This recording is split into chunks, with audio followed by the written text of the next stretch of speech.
저는 대구에서 살고 있는 40대 초반의 평범한 남자입니다. 제가 이렇게 사연을 보내게 된 이유는 여러 사연들을 읽어보던 중 문득 그런 생각이 들었습니다. 저 또한 남들과 다르지 않게 기가 막힌 인생사를 살아온지라 제 이야기를 들려드리고 싶었고, 제 삶이 한때는 지옥과도 비교할 수도 없는 곳이었다면 지금은 세상 누구보다 행복한 천국에서 살고 있기 때문입니다. 그래서 지금 삶이 힘든 많은 분들에게 제 살아온 이야기가 도움이 되었으면 하는 소망이 생겨서 사연을 적게 되었습니다. 제게는 너무나도 지옥 같았던 그때 이야기의 시작은 15년 전으로 거슬러 올라가야 합니다. 그때는 고등학교를 졸업하고 남들처럼 미래에 대한 꿈도 가득하고 이성에 대한 관심도 많은 그런 시절이었죠. 하지만 어릴 때 아버지가 일찍 돌아가신 이후로 저는 학창 시절부터 줄곧 가장이라는 생각을 갖고 살았기에 남들과 달리 대학교를 가지 않았고 국방의 의무를 일찍 마치고서 한참 일을 하면서 지내던 시기였습니다. 사업을 하시던 아버지의 유산 덕분에 형편은 여유로워서 무엇을 하면서 살아야 할까 고민하던 중 남들보다 요리에 대한 자신감도 많았고 애정이 많이 있었기에 제 소박한 꿈은 저만의 식당을 열어서 많은 사람들에게 제 음식으로 행복한 식사를 할 수 있게끔 해드리는 게 꿈이 되었었죠. 그래서 주방 경력을 쌓기 위해서 다양한 식당에서 주방 보조로 일을 하고 있을 때였습니다. 평소와 다름없이 주방에서 한참 정신없이 일을 하고 있는데 익숙한 목소리가 들려오더라고요. 그래서 주방 창문을 통해서 홀 쪽에 있는 곳을 봤더니 저와 가장 친하게 지냈던 여자 사람 친구가 와 있었죠. 사실 그 여자 사람 친구는 초등학교 시절 어릴 때부터 저를 짝사랑해왔고 몇 번의 고백을 했지만 저는 우정을 깨고 싶지 않았고 그 친구에게 이성적으로 관심은 없었기에 결국 사귈 수가 없었던 사이였습니다. 그렇게 저와 그 친구는 학창 시절 동안 많은 시간을 지내게 되면서 이성적인 감정은 다 털어낼 수 있었고 정말 때로는 동성 친구보다도 더 가까운 사이로 지내면서 서로에게 많은 의지가 되어 주었죠. 그런 그 친구가 제가 일을 하고 있던 식당의 직장 동료인 친구랑 영화를 보고 배가 고파서 왔다고 하더라고요. 저는 그 식당에서 몇 년 동안 오래 일을 해왔었기에 나름대로 서비스도 챙겨줄 수가 있었고 마침 퇴근 시간도 다가와서 친구에게는 주문해서 먹고 있으면 잠시 들린다고 말하고는 자리로 돌려보냈죠. 그렇게 하고 난 뒤 저는 주방장님께 자초지종을 설명드리고는 제가 자신 있어 하는 음식을 직접 조리를 해서 친구가 있는 테이블에 가져다 주러 갔습니다.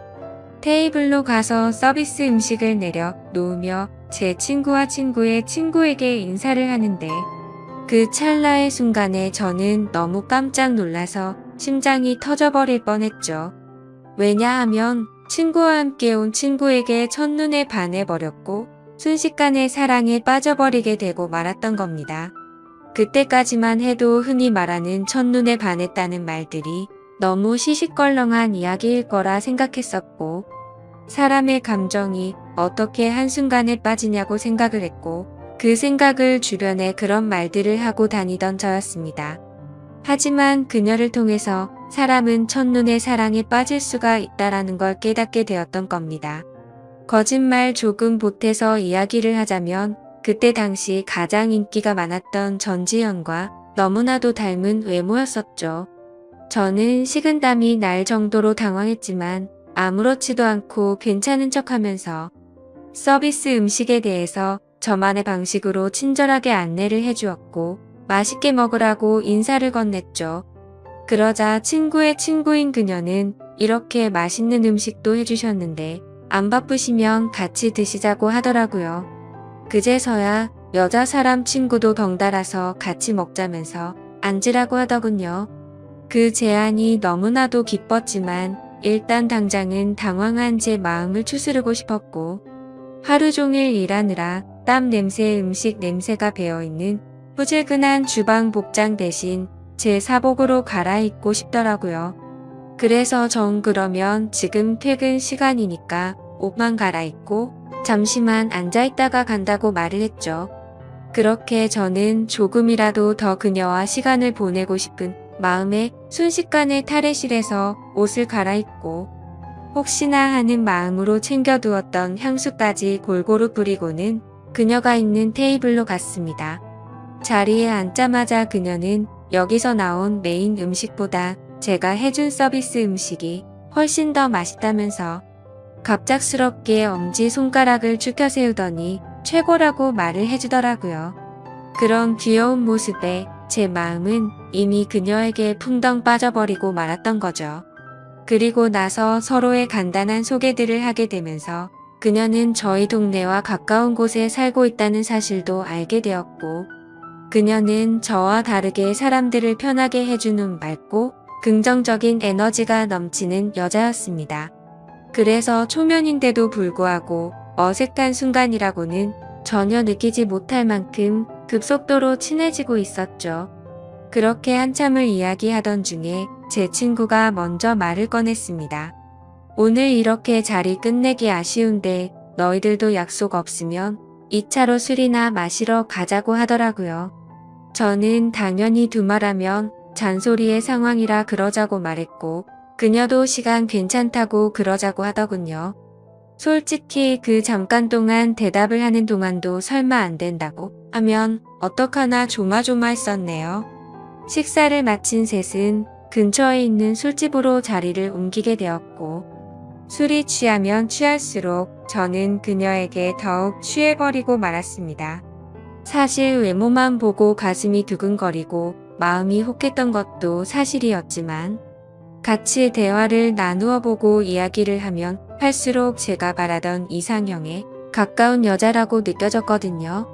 그러다 그녀는 화장실에 다녀온다면서 자리를 뜨게 되었고, 제 친구는 제 마음을 어떻게 바로 알았는지 제게 너 너무 티나게 좋아하는 거 아니냐고 웃으면서 말하더라고요. 그래서 내가 지금 너무 티가 나냐고 물어봤고, 혹시 그녀가 남자친구가 있는지도 물어봤습니다. 그러자 친구는 얼굴도 예쁘고 성격도 좋아서 주변에 남자애들이 많긴 하던데 남자친구가 있는지는 모르겠다고 하더라고요. 그러면서 친구는 잠시 동안 가만히 있더니 저를 보고 묻더라고요. 보수적인 성격으로 저렇게 인기 많은 여자애랑 괜찮겠냐고요. 물론 모든 남자가 관심 가질 만큼 예쁘기도 하고 인기도 많은데 그만큼 아마 스트레스 많이 받을 것 같다며 그런 것도 다 감당할 자신 있으면 잘해보라고 하더군요. 사실 친구와는 동성 친구보다도 친한 그런 사이였지만 친구의 감정을 매번 거절해왔던 과거가 있었기에 친구에게 눈치가 보였었죠. 하지만 제 마음을 이해해주고 잘해보라는 친구의 말에 너무 고마웠고 미안한 마음이 들더라고요. 물론 그렇다고 그녀를 포기하진 않았을 겁니다. 이미 그녀에게 너무 많이 빠져 있었기에 친구가 반대를 하더라도 아마 그 의견을 받아들이진 못했었을 테니깐요. 그래서 저는 친구에게 응원해줘서 고맙다고 제 마음을 표현했고 그녀와 잘 될 수 있게 도와달라고 말했죠. 그러자 친구는 아무렇지도 않은 듯이 알겠다면서 잘 되면 나중에 밥이나 쏘라고 하면서 웃더라고요. 이야기가 끝날 때쯤 그녀는 다시 자리에 돌아왔고 셋이서 술을 더 마시기 시작했습니다. 그때부터는 친구에게 제 마음을 털어놔서인지 조금 더 푼수처럼 제 마음을 표현하기 시작했고 정말 바보가 따로 없다 싶을 정도로 과한 리액션을 하면서 재밌는 시간을 보내고 있었죠. 그렇게 저도 모르게 친구는 이미 관심 밖으로 사라진 지 오래였고 다 같이 술을 마시던 중 친구는 전화가 왔다며 잠시 자리를 비웠고 다시 자리에 돌아와서는 갑자기 급한 일이 생겼다면서 아무래도 먼저 가봐야 한다고 말하더군요. 그러자 마주 앉아있던 그녀는 이상하다 싶을 정도로 쿨하게 그래야 알겠다며 내일 회사에서 보자고 하더라고요. 저도 친구에게 무슨 안 좋은 일 생긴 건 아니냐고 물어봤고 친구는 그런 건 아니니까 걱정 말라면서 먼저 자리를 떠나게 되었습니다. 그렇게 그녀를 처음 만난 그날 너무나도 자연스럽게 단둘이서 술을 마시게 되었고, 한참을 마시다 보니 그녀는 술에 취했는지 제대로 정신을 못 차리고 있더라고요. 아쉬운 마음이 컸지만 다음을 기약하면서 매너 있게 그녀를 부축해주고 밖으로 나왔죠. 그녀에게 집까지 조심해서 갈 수 있겠냐고 물어보자 서로 근처 동네에 살고 있는데 집까지 좀 데려다 주면 안 되냐고 묻길래 그런다고 대답을 했습니다. 그렇게 택시를 타고 그녀의 집에 데려다 주는데 갑자기 춥다고 하더니 제 팔짱을 낀 채로 잠을 자더라고요. 갑작스러운 그녀의 적극적인 행동에 많이 당황스럽기는 했지만 기분은 너무 좋았었죠. 10분 정도가 지난 뒤 그녀의 집 근처에 도착을 했고 택시에서 내렸습니다. 저는 그녀가 사는 곳 앞까지 데려주는데 그녀는 갑자기 술이 다 깼는지 맥주를 한 잔 더 하자고 하더군요. 사실 그때는 의아했었죠. 30분 전까지만 해도 정신을 잃을 정도로 취한 것 같더니 맥주를 더 마시자고 하다니 말이죠. 하지만 그때 당시에는 그런 것들이 중요한 게 아니라 그녀와 더 같이 있을 수 있다는 게 좋았을 뿐이었습니다. 저는 그럼 근처에 있는 술집으로 가자고 했더니 그녀는 편하게 마시고 싶다고 하더라고요.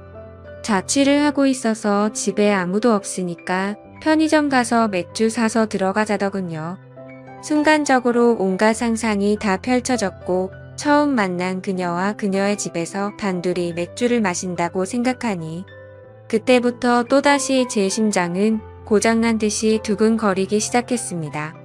혹시라도 마음이 바뀔까 봐서 그녀에게 잠시만 기다리라고 하고는 서둘러서 옆에 있던 편의점에 들어가서 맥주를 사서 그녀의 집으로 올라갔습니다. 생전 처음으로 여자 혼자 사는 집에 가본다는 게 얼마나 설레는지 그 기분은 지금도 잊을 수가 없네요. 그렇게 그날 밤 무슨 마법이라도 걸린 것처럼 말도 안 되는 일이 연속으로 일어나더니 결국에 그녀와 저는 만난 지 반나절 만에 서로의 마음을 확인하게 되었고 연인이 되었습니다. 지금 생각해보면 그때 그런 이상한 상황들이 결코 평범하지 않은 걸 몰랐던 게 제 크나큰 실수였습니다. 여자친구와는 순간적인 만남으로 서로에 대해 자세히 알지 못하는 상태에서 연애를 시작했지만 제가 아는 바로는 얼굴도 예쁘고 성격도 밝고 착한 그런 여자였기에 저는 감사할 따름이었죠. 그런데 함께 지내면 느꼈지만 여자친구는 모든 부분에서 금방 불타올랐다가 금방 식는 그런 성격들이 보이더라고요. 저와 연애를 할 때도 마찬가지였습니다. 처음 연애를 시작했을 때는 남들보다도 훨씬 많은 시간들을 함께 했고 여행도 정말 한 달에 한 번에서 두 번꼴로 엄청나게 많이 다녔습니다.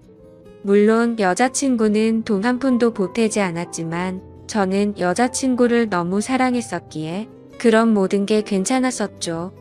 그러다 보니 그런 일상들이 너무나도 당연해졌고 여유로운 제 형편을 알던 여자친구는 점점 더 비싼 선물을 원하더군요. 어차피 결혼을 약속한 사이였고 여자친구에게 주는 모든 게 아깝다는 생각은 없었기에 원하는 대로 다 해줬습니다. 하지만 그런 행동들도 금방 익숙해졌던 건지 또 다시 흥미를 잃은 건지 아니면 당연하게 생각한 건지 금방 마음이 식어 보이더군요. 그렇게 지내던 중 여자친구는 또 다시 주변의 또래 친구들이 결혼하는 모습을 봐서 그런 건지 결혼에 대한 생각이 급격히 불타올랐던 건지 뜬금없이 갑자기 결혼을 하자고 먼저 말하더군요. 어차피 내년쯤에 이야기를 하고 결혼을 하려고 생각은 했지만 조금은 당황스러웠죠. 하지만 제 모든 걸 다 바쳐도 아깝지 않았던 여자였기에 그러자고 대답을 했고 결혼식도 속사포로 진행이 되었던 것 같습니다. 여자친구는 곧바로 예식장을 알아보았고 6개월 뒤로 예약을 잡을 수 있다고 하더니 저희 커플은 하루아침에 6개월 뒤 부부가 되는 거였죠. 그렇게 급박하게 준비하던 탓에 정신없이 시간이 6개월이 훌쩍 지나가 버렸고 결혼식을 며칠 앞둔 어느 날이었습니다. 여자친구는 결혼 전에 친구들과 저녁을 먹고 온다고 나가더군요. 그때는 이미 여자친구와 신혼집에서 같이 지내고 있었기에 여자친구를 배웅하고 저는 집에서 있었고, 그렇게 연락을 잘 주고받다가 저녁 11시가 넘어가면서부터 연락이 되지를 않더군요. 저는 그때부터 점점 초조해졌고 혹시라도 무슨 일이라도 생긴 거 아닐까 싶어서 정신 나간 사람처럼 여자친구의 친구들에게 연락을 하기 시작했습니다. 하지만 그 연락을 통해서 충격적인 사실을 알게 되었고 저는 당장 집 밖으로 뛰쳐나갔습니다. 친구들과 저녁 6시부터 만나서 밥을 먹고 술을 마신다고 했던 여자친구의 말과 다르게 저녁을 다 같이 먹고 나서 저녁 8시가 되기도 전에 전부 헤어졌다고 하더라고요. 도대체 무슨 생각으로 거짓말을 한 건지 이해가 되지 않았지만 그때 문득 들었던 생각은 이건 다른 남자를 만나서 거짓말을 한 거다라는 확신이 들었던 거죠. 그 생각이 들고부터는 주체할 수 없을 정도로 분노가 치밀어 오르더군요. 그렇게 무작정 약속이 있었다던 장소로 가서 술집이라는 술집은 다 들어가 봤고 몇 시간 동안 아무리 찾아봐도 여자친구의 흔적은 전혀 보이지가 않더라고요. 어쩔 수 없이 저는 다시 집으로 돌아왔고 새벽 3시가 넘었는데 그때까지도 여자친구는 집에 들어오지를 않았더군요. 그때 때마침 창문을 통해서 밖을 보고 있는데 차 한 대가 서더니 아니나 다를까 어떤 남자와 제 여자친구가 같이 내리더라고요. 순간 당장 창문을 열고 욕을 해버릴까도 생각했지만 제 착각일 수도 있고 무슨 짓을 하는지 보려고 가만히 있었죠. 그런데 갑자기 둘이서 마치 연인 사이처럼 손을 잡는 모습을 보고는 도저히 참을 수가 없었습니다. 그 조용한 새벽 시간에 창문을 열어버리고 크게 소리를 쳐버린 거죠. 그러자 찌질하게도 남자라는 놈은 황급히 차를 타고 달아나 버리고 잠시 후에 여자친구는 집으로 들어오더군요. 저는 너무 열이 받았지만 차분히 물어봤습니다. 지금 내가 본 지금 이 상황이 무슨 상황인지 설명하라고요. 그러자 여자친구는 저 친구가 갑자기 늦게 오는 바람에 다 같이 술 한 잔 더 마시다가 늦게 온 거라고 시치미를 떼더군요. 그래서 저는 다 같이 있는데 저 남자 혼자서 늦게 낀 거냐고 물어보자 표정 하나 바뀌지 않고 그렇다고 말하더군요. 그때 그 모습을 본 순간부터 여자친구가 아무렇지도 않게 거짓말을 참 잘하는 사람이구나 라는 걸 알게 되었습니다. 그 전까지만 해도 여자친구의 말은 모든 말을 신뢰하였고 다 믿었기 때문에 충격이 아닐 수가 없었죠. 저는 그래서 네가 전화를 안 받아서 걱정되는 마음에 네 친구들한테 연락해봤고 전부 다 저녁 8시도 되기 전에 헤어졌다고 들었는데 이렇게 아무렇지도 않게 거짓말을 하냐고 말했죠. 그러자 여자친구는 아무 말도 없이 가만히 있더니 제가 혹시라도 오해할까봐 무서워서 거짓말을 한 거라고 하더군요. 저 남자는 사실 회사 업무 때문에 알게 된 거래처 사장님인데 자신한테 신세 진 게 있어서 술 얻어 먹은 거라고 하더라고요. 그래서 너는 거래처 사장이랑 술도 마시고 손도 잡고 그러냐고 물어봤더니 술에 취해서 그 사람이 갑자기 손을 잡은 거라며 자신은 너무 술에 취해서 정신이 없었다더군요. 그러면서 절대로 저 사람이랑 아무 일도 없었고 제가 정 못 믿겠으면 3자 대면이라도 시켜준다고 하더라고요. 그때부터는 너무 난감할 수밖에 없었습니다. 도저히 그냥 넘어갈 수도 없는 노릇이었고 결혼을 앞둔 사이끼리 3자 대면을 해서 진실을 밝혀야 하나 싶었죠. 심지어 3자 대면을 하면 뭐 하나 싶기도 했습니다. 바람 피는 사람이 나 바람 핀다라고 말할 리가 절대 없었으니깐요. 그렇지만 도저히 이런 찝찝한 기분으로는 그냥 넘어가서는 안 될 것만 같았고 그 남자의 얼굴이라도 보자는 마음으로 약속을 잡아서 셋이서 같이 만나게 되었습니다. 예상했던 대로 술에 취해서 실수를 저질렀다며 너무 죄송하다고 사과를 하더니 그날 밤에 아무 일도 없었다고 말을 하더라고요. 하지만 제 여자친구의 첫 만남의 적극적인 모습을 봐왔던 저로서는 그 말이 믿어지지 않았죠. 당연히 그 남자의 얼굴을 봐도 멀끔하게 생겨서 여자를 엄청 밝히는 얼굴이었고요. 도저히 마주하기가 역겨워서 그냥 알겠다고 하고는 자리에서 일어났습니다. 일단 그날은 여자친구에게 더 이상 말을 하기 싫다고 했고 고민을 참 많이 했었습니다. 결혼식을 며칠 앞두고서 오랜 시간 동안 충분히 고민하고 판단할 상황도 없었죠. 그렇게 어영부영 시간을 보내다가 어쩔 도리 없이 결혼식을 올리게 되었고 서로 간의 신뢰가 중요한 부부가 되었으니 두 번 다시는 이런 일 만들지 말자고 서로에게 약속을 하고 화해를 했습니다. 하지만 그날부터는 사실 남들이 볼 때는 표면적으로 알콩달콩한 신혼부부처럼 보였겠지만 제 속마음은 전혀 그렇지가 못했습니다. 잠을 자다가도 그때 그 장면이 떠오르는가 하며 아내가 외출을 하거나 회식을 하고 조금이라도 늦게 들어오면 의심이 들기 시작하더군요. 말 그대로 저는 의처증이라는 심각한 병이 생겨나고 있었던 거죠. 그로 인해서 아내에게도 겉으로는 괜찮은 척했지만 결혼 전에는 즐겨 마시지도 않던 술도 매일 같이 마시기 시작했습니다. 아버지께서 간암으로 일찍 돌아가셨었기 때문에 유전적인 문제로 걱정이 되었기에 더 피하는 것도 있었죠. 하지만 그렇게 몸도 마음도 지치다 보니 그런 걱정까지 생각할 겨를이 없더라고요. 그렇게 위태로운 부부 사이도 시간이 가면 갈수록 더욱 악화되어 갔지만 생각보다 아내는 별로 대수롭지 않은 듯 잘 먹고 잘 지내더라고요. 마치 돈 때문에 결혼한 건가 싶을 정도로 저에 대한 관심은 전혀 없어 보였고 카드를 아무렇지도 않게 마구 긁어대기 시작하더니 제 아버지께서 남겨주신 여유로웠던 유산도 어느덧 다 바닥이 드러났던 거죠. 그렇게 결국에는 날이 갈수록 금전적인 문제까지도 다툼으로 이어졌고 제 아내는 제게 갑자기 결혼을 하자고 했던 것처럼 갑자기 이혼을 해달라고 하더군요. 그동안 참고 살았는데 도저히 이렇게 살고 싶지가 않다고 하면서요. 그리고 사랑하는 남자가 생겼다면서 이혼을 하자고 당당히 말을 하더라고요.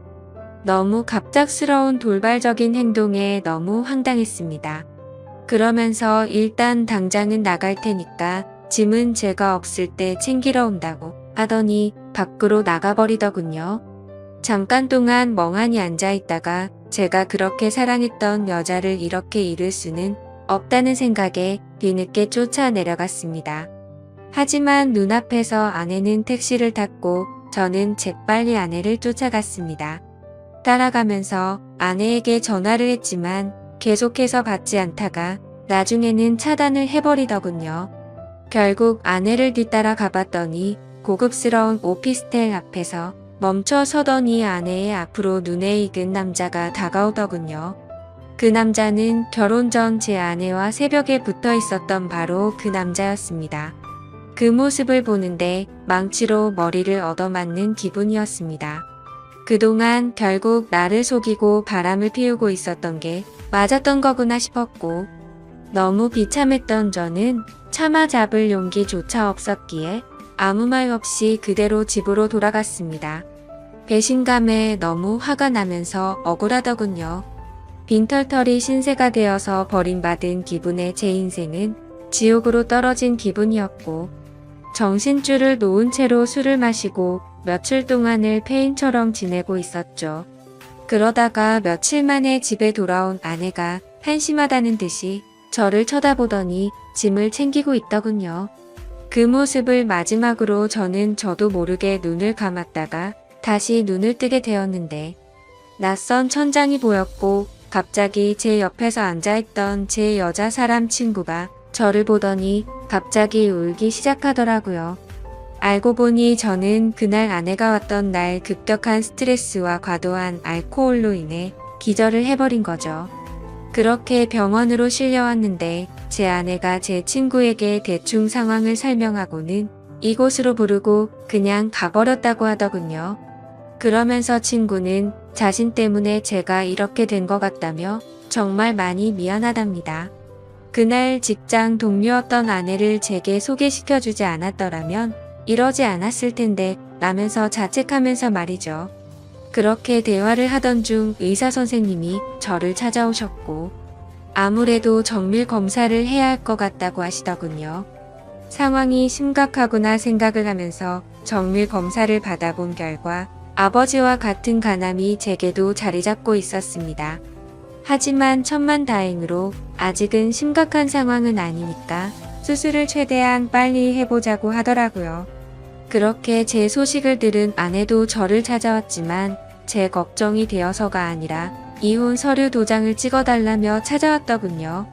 더 이상은 미련도 남지 않았기에 곧바로 협의 이혼을 마무리 지어버렸습니다. 그날 이후로 저는 몸도 마음도 너무 아팠기에 모든 걸 포기하고 싶은 마음도 들었고 너무 지쳐가고 있었지만 그런 제 마음을 알고 있던 제 친구는 일까지 그만두고는 제 옆에 붙어서 진심 어린 병간호를 해주더라고요. 그때서야 그동안 무심코 지나쳤던 제 친구의 진심이 보이기 시작했습니다. 어릴 때부터 항상 제 곁에서 묵묵히 저를 위해서 위로해주고 아껴준 유일한 사람이었다는 걸요. 밤새 제대로 못 자고 병간호를 해주다가 잠든 친구의 모습을 보고 있는데 갑자기 감정이 복받쳐서 눈물이 나더라고요. 결국 악몽 같았던 시간들도 지나가게 되었고 수술을 받은 결과 저는 완벽하게 완치를 하게 되었죠. 아팠던 몸이 예전처럼 건강해지고 나니 세상도 달라 보이기 시작하더군요. 그동안 잘못된 여자 하나 때문에 내가 꿈꿔왔었던 일들이 무너져 내릴 뻔한 걸 생각하니 섬뜩한 생각이 들었습니다. 앞으로 다시 밑바닥부터 차근차근 열심히 해보자라는 생각이 들었죠. 곧바로 제가 살고 있던 신혼집을 팔아버렸고 대출을 받아서 음식점을 차리게 되었습니다. 그리고 친구에게 저 때문에 일까지 그만뒀는데 우리 식당에서 같이 일해보자고 제안을 했고 친구와 저는 맨땅으로 헤딩해서 몇 년 동안을 겨우 입에 풀칠이나 해가면서 버텨냈고 결국에는 어느 순간부터 입소문이 점점 퍼지더니 맛집으로 소문이 나서 장사가 잘 되기 시작했습니다. 그렇게 무너졌던 제 삶은 다시금 일어서기 시작했고 직영점을 하나씩 늘려가면서 제가 꿈꿔왔던 제 음식을 전국적으로 늘려가기 시작한 결과 지금은 전국에 10개 정도의 직영점을 운영할 정도로 과거와는 아주 다른 인생을 살고 있죠. 그리고 돈만 밝히고 남자의 환장한 허영심 많던 전 아내는 결국 빚더미에 앉았더군요. 사업을 해서 돈이 많다고 했던 그 남자의 정체는 겉만 번지르르한 투자 사기꾼이었답니다. 그로 인해서 전 아내는 모아뒀던 모든 재산도 잃게 되었고 빚을 갚지 못하면 경매로 다 넘어가게 생겼다면서 제게 연락이 왔는데 저를 병원에 버려두고 간 것처럼 저도 똑같이 무시를 해주었죠. 정말 사람이 선하게 살면 행운이 따라오고 악하게 살면 불행이 따라온다는 말이 와닿더라고요. 그리고 가장 중요한 제 여자 사람 친구는 어떻게 되었냐고요? 저와 함께 힘든 시기를 같이 겪으면서도 힘들다는 내색 한 번도 안 하면서 묵묵히 저를 지켜준 그 친구는 지금의 제 아내가 되었습니다. 얼마 전 알게 되었는데 제 아내는 저의 행복을 위해서라면 모든 걸 포기할 수도 있었답니다. 전 아내에게 저를 소개시켜주고 먼저 갔던 그날도 밤새도록 울었는데도 내색조차 하지 않은 그런 여자죠. 그런데 왜 나를 이제 안 좋아하는 척 했냐고 물어봤더니 제게 더 이상 부담을 주고 싶지 않았답니다. 하지만 저를 보고 싶었기에 친구로라도 남고 싶어서 자신의 마음을 숨겼었다네요. 정말 천사같이 착한 제 아내를 너무 늦게 알아본 제 잘못은 평생 동안 아내를 행복하게 해주면서 다 갚으려고 합니다. 참 멀고 먼 길을 돌고 돌았던 것 같지만 제대로 된 목적지에 온 것만 같고 지금은 천국이 따로 없는 것 같습니다. 부디 저처럼 엉망진창의 지옥 같은 인생을 살다가도 사람 인생이 바뀔 수도 있는 거니 이 글을 통해서 많은 분들께 힘이 되었으면 좋겠습니다. 제 사연을 읽어주셔서 감사드립니다. 안녕하세요. 저는 35살이고 현재 20개월이 된 아들을 키우고 있는 가정주부입니다. 제가 이 사연을 적게 된 이유부터 말씀을 드리면 제 남편은 바람을 피웁니다. 그런데 남들처럼 밤을 지새우면서 만나는 것도 아니고 꼭두 새벽부터 나가서 만나고 있더라고요. 정말 그 모습을 보면서 황당하기도 하고 참 부지런하게도 바람을 피는구나 싶더라고요. 아마도 그래서 제가 이렇게 오랫동안 못 잡았던 것 같기도 합니다. 그리고 하필 제가 아침 잠이 많습니다. 태생적으로 원래 잠이 많았죠. 더군다나 아이를 키우면서 수면 시간이 뒤죽박죽이 되어버린 터라 남편이 출근을 하는 새벽 시간에는 거의 항상 기절 상태였습니다. 그래서 밖에서 바람을 피우는지 뭘 하고 다니는지 알 수 있는 정신이 아니었던 거죠. 그런데 이런 정신없는 상황에도 촉이라는 게 무섭긴 하더라고요. 저도 정말 뜬금 포인트에서 남편이 이상하다고 느껴졌었거든요. 그건 바로 다름 아닌 블랙박스였습니다. 블랙박스 영상을 본 건 아니었습니다. 그냥 말 그대로 블랙박스 그 자체만으로 느낌이 왔던 거죠. 왜냐하면 제 남편은 정말 결벽증에 가까울 만큼 매우 깔끔한 성격입니다. 아내와 아이를 두고 하는 짓을 보면 자기 자신한테는 그렇게 더러운 놈이 없었던 것 같지만요. 아무튼 남편이 유독 신경 쓰는 것 중 하나가 자동차 관리를 하는 거였습니다. 가끔 옆에서 지켜보면 정말 심하다 싶을 정도로 내부 청소도 자주 하고 그렇다고 엄청 비싼 차도 아니고 평범한 차였는데 엄청 극성 맞구나 싶더라고요. 그런데 어느 날 퇴근하고 집에 오는 길에 블랙박스를 뜯어서는 가지고 왔더군요. 그 모습을 보고 저는 처음에는 고장이 나서 가져온 줄 알았고 별로 신경도 쓰지 않았죠. 그렇게 며칠 동안을 놓아둔 곳에 블랙박스가 그대로 있었습니다. 새로 달지도 않고 사지도 않았던 거죠. 한마디로 그냥 저희 차에는 블랙박스가 없었던 겁니다. 그렇게 자동차에 온갖 재정을 쏟던 사람의 차에 말이죠. 그리고 저희 아파트에는 지하 주차장이 있는데 남편은 무조건 지하에 차를 넣어야 마음이 놓인다고 했었죠. 분리수거 하는 날이나 야근하고 늦게 와서 지하 주차장이 꽉 찼을 때는 어쩔 수 없이 지상에 주차를 하고 들어와서는 지하에 주차를 할 수 있을 때까지 매 시간 들락날락 할 정도였습니다. 그렇게 결국 무조건 지하에 넣어놔야 안심하고는 잠을 자는 성격이죠. 이게 뭔가 앞뒤가 안 맞지 않나요? 차를 그렇게 애지중지하는 사람의 행동이라고는 볼 수가 없었고 그때부터 뭔가 이상하다는 촉이 왔었죠. 그렇게 의심을 하던 중 큰 사건이 하나 터졌습니다. 제가 새벽까지 아이 달래느라 잠을 거의 못 자서 침대에 누워 뒤척이고 있는데 옆에서 남편이 갑자기 벌떡 일어나더니 화장실도 아니고 주방으로 급하게 가더라고요. 그래서 뭐지 싶어서 시간을 봤더니 아직 출근 시간은 한참 멀었는데 도대체 뭐라는 거지 싶었습니다. 그렇게 눈을 감고 가만히 누워있는데 주방에서 고소한 냄새가 났죠. 아마도 토스트를 굽는 것 같았어요. 그러더니 어디론가 전화를 하더니 계속 먹을 걸 만들었고 15분 정도가 지난 뒤 주방에서 나와서 샤워를 하고는 출근 준비를 해서 나가더라고요. 일부러 자는 척하고 있던 저는 남편이 나가자마자 주방으로 가봤습니다. 그런데 주방에는 아무런 흔적도 없이 엄청 깨끗하게 되어 있더라고요. 내가 꿈을 꾼 건가 싶었고 황당했죠. 그래서 눈에 보이는 후라이팬을 밑바닥을 만져보니 아직 미지근하더군요. 아무런 흔적도 없는데 뭔가를 만들기는 만들었다는 거였습니다. 그날 이후 제 의심은 극도로 올라갔고 수면 패턴이 아예 바뀌어 버려서 밤에 잠을 못 잤습니다. 그래서 일부러 자는 척하면서 새벽마다 남편이 출근하는 걸 봤습니다.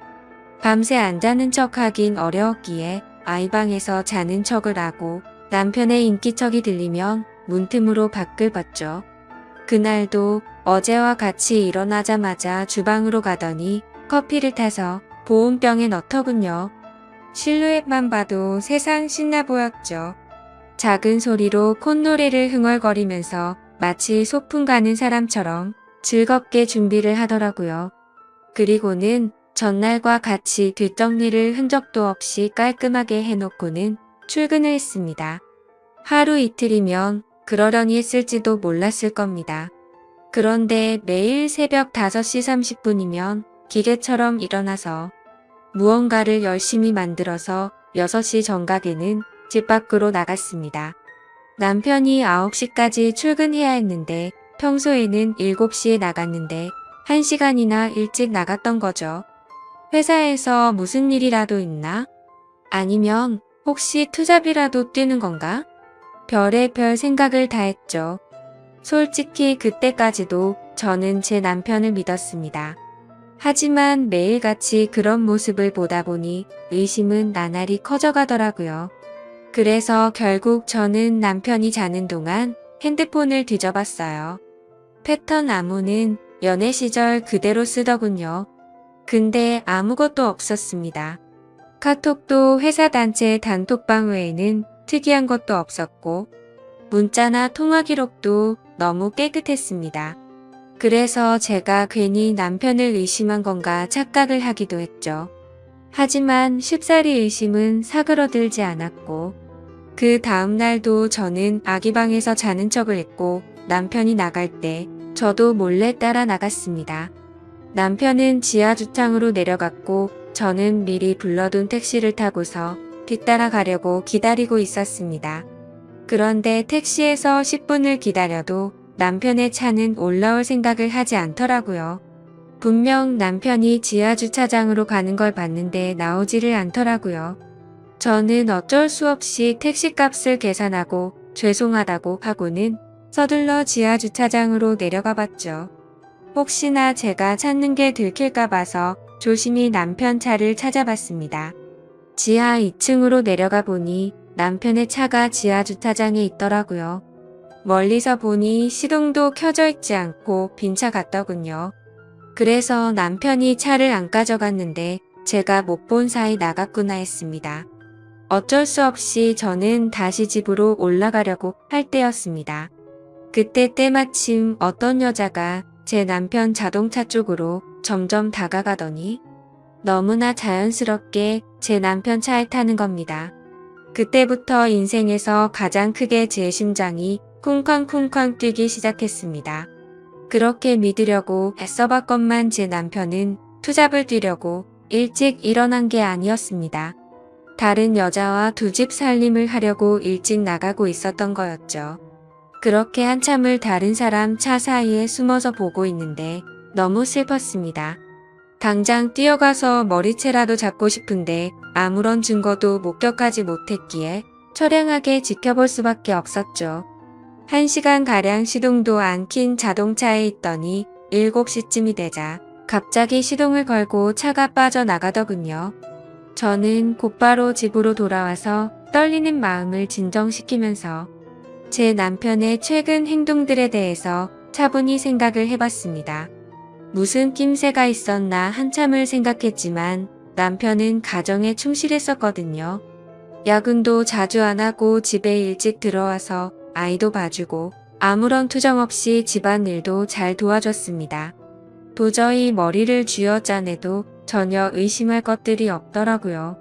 근데 그 순간 생각이 난 게 예전에 한번 저에게 카풀에 대해 말한 적이 있었습니다. 우연히 알게 됐는데 우리 동네에 직장 동료가 사는 걸 최근에 알았다고요.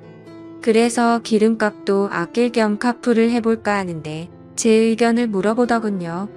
그때 저는 아이를 보느라 정신이 없었기에 별로 대수롭지 않게 그 동료가 여자면 하지 말고 남자면 하라고 가볍게 말하고 넘어갔죠. 카풀이라는 게 매일같이 자동차를 함께 타고 출근하는 거라 이성끼리 눈 맞는 경우도 종종 있다고 들은 기억이 있었습니다. 그래서 남편에게 여자면 하지 말라고 분명히 말했는데 제 말을 무시하고 지금까지 그걸 하고 있었던 거였습니다. 커플이라고 확신하니 그동안 남편의 이상한 행동들이 마치 퍼즐 조각처럼 다 맞아지더군요. 블랙박스를 설치하지 않는 이유도 그렇고 자동차에 병적으로 집착하는 이유도 알겠더라고요. 결국에는 흔적 없이 깔끔하게 바람을 피우려고 그랬던 거였습니다. 다음 날도 저희 남편은 새벽에 일어나서 무언가 도둑 고양이처럼 준비하더니 6시 정각에 나갔습니다. 그 꼴을 보고 있으니 너무 황당해서 어이가 없더군요. 저는 그래서 바로 남편을 따라서 지하 주차장으로 내려갔습니다. 이번에도 자동차에 타서는 시동도 걸지 않고 그 여자를 기다리고 있더군요. 10분 정도가 지나자 어제 봤던 그 여자가 다시 왔습니다. 같이 함께 차를 타고 한참 동안 차 안에 있다가 어제처럼 7시 정각에 출발을 하더라고요. 저 여자도 참 부지런하네요. 매일 그 시간에 와서 저짓거리를 하다니. 일찍 일어나는 새가 바람도 잘 피우는 것 같네요. 이번에는 두 눈 부릅뜨고 제대로 끝까지 지켜봤습니다. 멀리서 몰래 보다 보니까 자세히 보이지는 않았지만 두 개의 동그란 머리가 하나로 뭉쳐지는 건 정확하게 보였습니다. 그냥 이건 확실하다는 확신을 줬었죠. 둘이 차 안에서 그 짓거리를 하고 다닌 거였습니다. 그걸 보는 순간 저도 모르게 화가 나서 눈이 뒤집힐 뻔했고 저도 모르게 눈물이 났습니다. 남편의 불륜이라는 걸 직접 겪어보니 분노가 머리끝까지 치밀어 오르더라고요. 그동안 남편이 제게 이상하게 대한다거나 갑자기 잘하려고 했던 상황들을 하나씩 차근차근 생각해보니 저 여자랑 차 안에서 바람을 피우느라 찔려서 그랬구나 싶은 생각에 정말 돌아버리겠더군요. 저는 곧바로 친정엄마에게 연락을 해서 병원에 다녀온다며 아이를 좀 봐달라고 부탁을 드렸고 아이를 친정에 맡긴 뒤 저는 곧바로 변호사 사무실을 찾아갔습니다. 변호사분과 이야기를 한참 동안 해봤지만 결론은 그거였습니다. 깔끔하게 하는 게 제 심신에 좋을 거라며 위자료 2천만 원의 양육비 받고 이혼을 하는 걸 추천하더라고요. 그 이야기를 듣자 너무 억울하고 분통이 터지더군요. 어떻게 남편이 타고 다니는 자동차 가격보다 낮은 금액으로 내 인생 날린 걸 퉁치려고 한다는 게 말이 됩니까? 그래서 저는 일단 다시 연락드린다고 말하고는 변호사 사무실을 나왔습니다. 누구에게 물어봐야 하나 싶었고 제 주변 친구 중에 이혼을 한 친구들을 찾아봤습니다. 솔직한 속마음으로 그런 친구가 없으면 어쩌나 했는데 너무 많아서 놀랄 정도였죠. 가까이 사는 친구들 3명에게 연락을 해서 만났는데 전부 다 자신들이 겪은 이야기를 하면서 울고 앉아 있었습니다. 그런데 이야기를 들어보면 대충 돈은 다 비슷하게 받았더라고요. 사실 재벌집에 시집가지 않고서야 거기서 거기겠지 싶더군요. 저는 32살에 아이를 낳았고 제 아이가 몸이 많이 약해서 새벽에 응급실만 3번 다녀오고 나서 도저히 일과 육아를 병행할 수 없겠구나 싶었고 그냥 깔끔하게 8년 다니던 그 좋은 직장을 그만뒀습니다. 그런데 이런 건 어떻게 보상해 줍니까? 고작 2천만 원이라니 너무 허탈했습니다.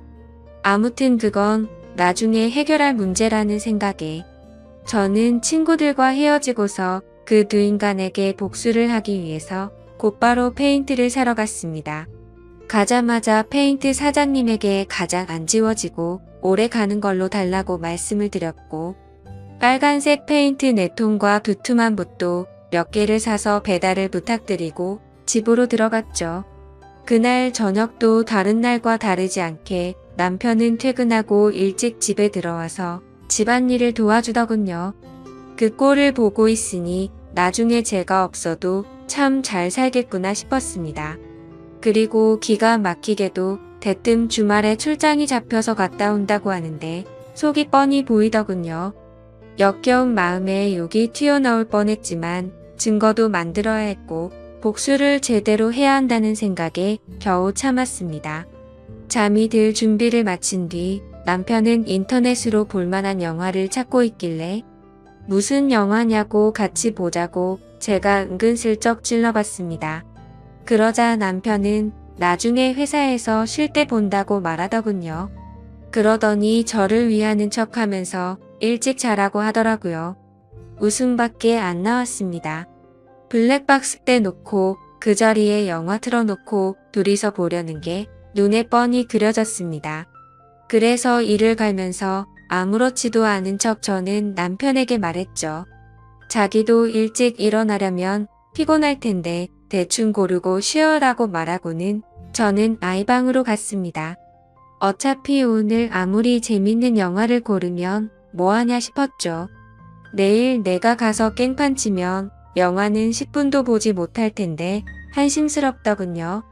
그렇게 그날 밤이 지나고 새벽이 되었습니다. 아니나 다를까 부지런하신 남편 놈은 똑같이 새벽에 일어나더니 열심히 준비를 해서 나갔고요. 저도 곧바로 엄마에게 빌린 차에 실어뒀던 고무장갑을 양손에 끼고 페인트와 붓을 빼들고 따라갔습니다. 지하 주차장에 도착하니 항상 주차하는 곳에 남편의 차가 보였습니다. 심장이 터질 듯이 떨리고 무서운 마음도 들었지만 최대한 차분히 기다렸습니다. 그러자 상간녀가 또각또각 구두 소리를 내면서 기분 좋은지 생글생글 웃으면서 차로 다가가더군요. 그렇게 그 여자가 남편 차에 타는 것까지 확인을 했습니다. 그리고 저도 페인트 뚜껑을 열어서 들었고 다른 한 손에는 휴대폰을 들고서 남편 차로 조용히 다가갔죠. 심장이 터질 것 같았고 무서웠지만 그 마음은 곧바로 분노로 바뀌었습니다. 가까이 다가가서 보니까 둘은 아주 한 몸이 되기 직전이더군요. 저는 곧바로 휴대폰으로 동영상 녹화를 하고서 주머니에서 붓을 빼들었습니다. 남편 차가 실버 색상인데 빨간 페인트를 찍어서 남편 차에다가 그대로 글자를 적기 시작했습니다. 진짜 그 순간 엄청나게 통쾌했고 페인트가 기가 막히더군요. 저는 그곳에다가 불륜남과 상간녀가 타고 있어요 라고 적었습니다. 빨강색 글씨에 큼직하게 써서 멀리서도 곧바로 보이겠더라고요. 자동차 앞 유리에도 글자를 적기 시작했어요. 조수석 부분에는 상간녀라고 적었고요. 운전석에는 불륜남이라고 또박또박 적어놨습니다. 차 안에 두 사람은 멍하니 깜짝 놀라서 멍하니 저만 바라보고 있더라고요. 너무 역겨운 마음에 저는 그 두 사람을 쳐다보지도 않았습니다. 그렇게 바로 자동차 뒤로 가서 우리 지금 바람 펴요 라고 적어줬고요. 트렁크에다가는 바람피는 유부남이라고 적었습니다. 그렇게 실컷 페인트칠을 마치고 나서 조수석으로 다가가서 유리창을 톡톡 두드렸습니다. 당장 열어라 망치 갖고 와서 깨부셔버리기 전에라고 말하자 운전석에 있던 남편이 내리더군요. 남편은 차에서 내려서는 가까이 오지도 못하면서 오해라고 난리가 났고요. 저는 붓을 들고 너한테도 온통 페인트질 해줄 테니 가까이 오라며 네가 인간이냐고 소리를 질렀습니다. 그렇게 난리가 났는데도 그 상간녀는 끝까지 차에서 내리지 않더라고요. 저는 너무 열이 받아서 붓으로 유리를 툭툭 치면서 당장 나오라고 소리를 질렀습니다. 결국 소리를 질러대다 보니 아파트 주민 신고로 저희 세 사람은 경찰서로 갔습니다. 그제서야 그 역겨운 상간녀 얼굴을 가까이서 마주하게 되었던 거죠. 조금 뒤에는 상간녀의 남편 같은 사람이 경찰서로 뛰어들어왔고요. 저는 다른 계획이 있었기에 아무 말도 하지 않고 가만히 냅두고 있었습니다. 제 남편과 이 여자가 저를 어떻게 신고하겠어요? 저는 바쁘니까 알아서 하세요라고 말하고는 경찰서에서 나와버렸습니다. 그리고 몰래 숨어서 지켜보고 있으니 제 남편과 그 상간녀는 같이 출근을 했고 저는 그 상간녀의 남편을 뒤따라 갔습니다. 따라가 보니 저희 바로 옆 동에 살고 있더라고요. 엘리베이터 올라가는 층수까지 확인을 마친 뒤에 저는 곧장 친정집으로 갔습니다. 그날은 휴대폰을 꺼버리고 거기서 아이와 있었죠. 그리고 다음 날 새벽 저는 다시 저희 동네로 갔습니다. 저희 집이 아닌 그 상간녀가 살고 있는 아파트 동에 어제 봤었던 그 층으로 올라갔습니다. 그리고 거기서 조용히 기다렸습니다. 그렇게 6시가 조금 지나자 신발을 신는 소리가 들렸고 한쪽 현관문이 열리더라고요. 오늘은 늦게 나오겠지 싶은 생각도 해봤지만 이것들이 아직도 정신을 못 차렸나 봅니다. 나오는 사람은 어제 봤었던 상간녀가 맞았고요. 그 상간녀는 문 앞에 서 있는 저를 보고 소리를 지르면서 그 자리에서 주저앉아 버렸습니다. 저는 그 여자를 보지도 않고 묵묵히 제 할 일을 시작했습니다. 가져온 페인트통 붓을 듬뿍 발라서는 그 상간녀 집 현관문에 적기 시작했습니다. 이 집에 상간녀가 살고 있어요. 일찍 일어난 상간녀가 유부남을 꼬신다 라고 적었습니다. 그 상간녀는 소리를 지르기 시작했고 저는 아무렇지 않게 아주 태연하게 계속 글자를 적어 나갔습니다. 카풀 뜯어먹는 소리, 한해 차에서 이상한 짓 이라고 적고 있는데 갑자기 그 집에서 그 여자의 남편이 뛰쳐나오더라고요. 저를 보자마자 또 이 아줌마냐고 도대체 왜 그러냐고 하더군요. 남의 집에 무슨 짓거리냐며 이거 전부 다 손해배상 청구할 테니 그렇게 알라고 하더라고요. 저는 그 여자 남편한테 물어봤습니다.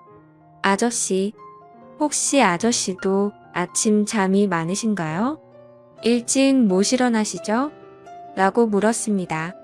그러자 그게 무슨 소리냐며 아침 잠하고 이 짓이랑 무슨 상관이냐며 화를 내더군요. 저는 제 핸드폰을 꺼내서 어제 녹화한 영상을 보여주면서 말했습니다.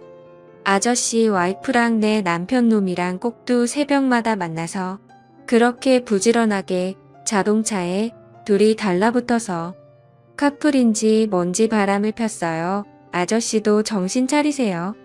라고 했죠. 그때 때마침 제 남편에게서 전화가 오더라고요. 전화를 받자마자 지금 어디냐고 버럭 소리를 지르더라고요. 안 그래도 열받는데 저를 또 건들더군요. 그래서 제가 한마디 했습니다. 야, 다음에는 네 차례야. 너는 회사에서 딱 기다리고 있어라. 내가 페인트통 들고 지금 바로 갈 거니까. 그 시각이 아침 7시였는데 그 여자 집 앞에서 소리를 지르고 있었습니다. 또 다시 주민 신고가 들어갔는지 곧바로 아파트 경비 직원분들이 올라왔고 저는 강제적으로 그 사람들에게 떠밀려서 엘리베이터에 올라탔습니다. 1층으로 내려가니 제 남편이 이쪽으로 뛰어오고 있더군요. 이젠 더 이상 그 자동차 안에서는 못 기다리나 봐? 라고 했더니 남편이 그러더라고요. 적당히 좀 해라며 동네 창피하게 아침마다 뭐 하는 거냐고요. 그 말을 듣는 순간 피해자 코스프레를 하길래 너무 역겨워서 구역질이 날 것 같았고 정말 너무 화가 났습니다. 그래서 저는 곧바로 소리를 지르면서 말했습니다. 그럼 내가 아침마다 동네에서 한 짓은 뭐냐고 물었고 주차장에서 그 짓거리 한 건 당당하냐고 소리 질렀습니다. 그러자 남편이 제 행동이 질린다면서 제가 원하는 대로 이혼해준다며 되려 큰 소리를 치더라고요. 아무리 간통죄가 없어졌다고 해도 저렇게 당당하게 이혼을 해준다라는 소리가 나오는 게 어이가 없었습니다. 저는 더 이상 분노를 참을 수가 없었고 들고 있던 페인트붓으로 남편의 뺨을 쳐버리고 돌아서서 갔습니다. 그때부터 저는 이제 정말 무서운 게 없다는 걸 깨달았죠. 그러자 남편은 뒤에서 온갖 욕을 하면서 동네가 떠나가라 소리를 질러대더라고요. 저는 가볍게 그 말을 무시해버리고 곧바로 택시를 타고 친정집으로 갔습니다. 가서 씻고 나서 마음도 진정시킨 뒤에 본격적으로 이혼 준비를 시작했습니다. 최근에 만났었던 이혼한 친구들을 한자리에 다시 불러서 얘기를 듣는데 정말 처참하더라고요. 제가 앞으로 몇 달 뒤면 저 친구들과 같은 모습이 될 거라는 생각에 암담해졌습니다. 이제 슬슬 좀 현실이 보이더라고요. 제가 이혼을 한다는 것도 그렇고 앞으로는 혼자서 아이를 키워야 한다는 것도 이제 좀 와닿았습니다. 그리고 나서 저는 다시 변호사들을 찾아다녔습니다. 하지만 여러 곳을 다녀봤지만 현실적인 위자료 금액은 거의 비슷하더군요. 그 못된 상간녀에게 받을 수 있는 금액도 비슷했고요. 그런데 그 돈을 받는다고 해서 제가 받은 충격과 분노가 도저히 풀리지는 않을 것 같더라고요. 저는 또다시 복수를 하겠다고 각오를 다졌고 빨간 페인트를 들고서 상간녀의 회사로 찾아갔습니다. 제가 연락을 하자마자 상간녀는 총알같이 로비로 튀어나와 있더라고요. 제가 또 어떤 글자를 어디에 적을지 무서웠겠죠. 저를 보자마자 제 손을 잡고는 로비에 있는 커피숍으로 끌고 갔습니다. 테이블에 앉자마자 상간녀가 저에게 말하더군요. 자신이 저번에는 경황이 없어서 가만히 있었는데 적당히 하라고 하네요. 참는 것도 한계가 있다면서요. 그리고 왜 당신 남편은 가만두고 자신한테만 그러냐면서 합의금이든 위자료든 원하는 게 줄 테니까 자신은 좀 내버려 두라고 뻔뻔스럽게 말하더군요. 아무튼 그 여자가 그렇게 당당하게 돈 이야기를 먼저 하길래 제가 얼마나 줄 거냐고 물어봤습니다. 그러니 본인도 여기저기 알아보니 1,500이면 충분한데 2,000까지 해준다고 하더군요. 여기서도 2천만 원이라는 소리를 들으니까 갑자기 화가 확 나더라고요. 그래서 저는 내 등에 가격표라도 붙어있냐고 왜 가는 곳마다 나한테 2천만 원 거리냐고 했습니다. 내 35년 인생 가격이 고작 2천만 원이냐고 소리쳤고 그 돈은 걔나 주라고 말했습니다. 나는 내 방식대로 풀고 싶으니까 시간 없는 나 붙잡고 헛소리 짓거리지 말고 당장 네 사무실로 올라가게 앞장서라고 말했습니다. 그러자 그제서야 그 당당했던 여자가 공손해지더라고요. 제 팔을 붙잡으며 제가 잘못했어요. 제가 어떻게 하면 화가 풀리시겠어요? 라며 저에게 매달리더군요. 그래서 저는 말했습니다. 나는 배운 여자라 글을 써야만 풀려. 네 사무실에 상간녀라고 도배를 해야 풀리겠으니까 당장 앞서라고요. 그러자 상간녀는 갑자기 제 페인트통을 잡고 펑펑 울면서 제발 살려달라며 자신이 잘 못했다고 하더군요. 그렇게 로비 한복판에서 그런 일이 벌어지다 보니 지나가는 사람들이 슬슬 저희 쪽으로 몰리더니 웅성거리기 시작했습니다. 그때 또다시 제 남편에게서 전화가 왔습니다. 제가 저번에 회사 간다고 질러놔서 그런지 불안했는 것 같더라고요. 전화를 받아서 말했습니다. 나 지금 너희 회사 로비였는데 네 상간녀 사무실 들렸다가 네가 있는 곳 가주겠다고 말했죠. 통화를 듣고 있던 상간녀는 이제 아주 제 페인트통을 끌어안고 펑펑 울면서 잘못했다고 살려달라고 하더군요. 주변을 둘러보니 회사 경비분들도 이제 슬슬 저에게 다가오고 있었습니다. 요즘 참 태어나서 처음으로 경비하시는 분들이 저를 무지 좋아하는 것 같더군요. 상황을 보니까 어차피 상간녀 사무실로 들어가긴 힘들어 보였습니다. 그래서 로비에서 끝장을 봐야겠다라는 생각이 들어서 사람들 다 들으라는 듯 큰 소리로 말했습니다. 바람은 네가 내 남편이랑 폈는데 내가 왜 용서를 해야 하냐며 내 20개월 된 아들 인생은 앞으로 어쩔 거냐고 소리쳤습니다. 내 아들은 앞으로 지 아빠도 편하게 못 보는데 그건 어떻게 할 거고 한 가정을 처참하게 부숴놓고 말로만 미안하다고 하면 끝이냐고 미안하면 당장 꿇어서 제대로 사과하라고 했죠. 그러자 사람들이 너무 많이 모여서 그 여자도 눈치가 보이는지 망설이고 있더군요. 그래서 저는 그 여자에게 다가가서 끌어안고 있는 페인트통 뚜껑을 확 열어버렸습니다. 그럼 그냥 여기에다가 글씨 써준다고 말하자. 곧장 바로 무릎을 꿇으며 펑펑 울며 잘못했다고 싹싹 빌었습니다. 사람들은 그 모습을 보며 웅성거렸고 사진도 찍기 시작하더라고요. 그때 때마침 제 남편도 뛰어와서는 회사까지 찾아와서 이러는 건 다 불법이라고 말하더군요. 그래서 저도 곧바로 말했습니다. 이게 불법이면 니네 둘이서 바람핀 건 간통죄 없어져서 불법 아닌 것 같냐고. 내가 벌금 다 낼 테니까 내가 불법을 저지르던 말던 넌 네 앞날이나 신경 쓰라고 했죠. 그리고 지금 당장 네 사무실 올라갈 거니까 나한테 이래라 저래라 하지 말라고 했습니다. 그러자 남편 놈도 곧바로 제게 미안하다면서 제발 화풀라고 굽신거리기 시작하더군요. 제 손을 잡고 계속 나가자고 하더라고요. 저는 나를 데려가고 싶으면 당장 네 차 갖고 오라고 말했습니다. 어차피 여기서 우리 집까지 30분이면 갈 수 있는 거리던데 지금 당장 가져오라고 했죠. 남편은 지금 그 차에 페인트 칠 해놔서 못 가져온다며 대낮에 그걸 어떻게 타고 오냐고 말하더군요. 그래서 저는 새벽에 거기서 그 짓거리 하는 건 괜찮냐고 되물었고 난 2번 말하지 않는다며 지금 당장 차 가지러 안 가면 나는 여기 로비에다가 네가 저 상간녀랑 한 짓 다 적을 거니까 당장 선택하라고 말했습니다. 그러자 도저히 답이 없는 걸 알았는지 남편이 차를 가지고 오겠다며 조금만 기다리라며 허겁지겁 뛰어나가더군요. 저는 아무렇지 않게 태연하게 아까 있었던 커피숍에 앉아서 다시 상간녀를 불러서 내 남편이 새벽마다 타다 준 그 커피보다 맛있는 걸로 좀 시켜보라고 말하고는 가만히 앉아서 그렇게 남편을 기다렸습니다.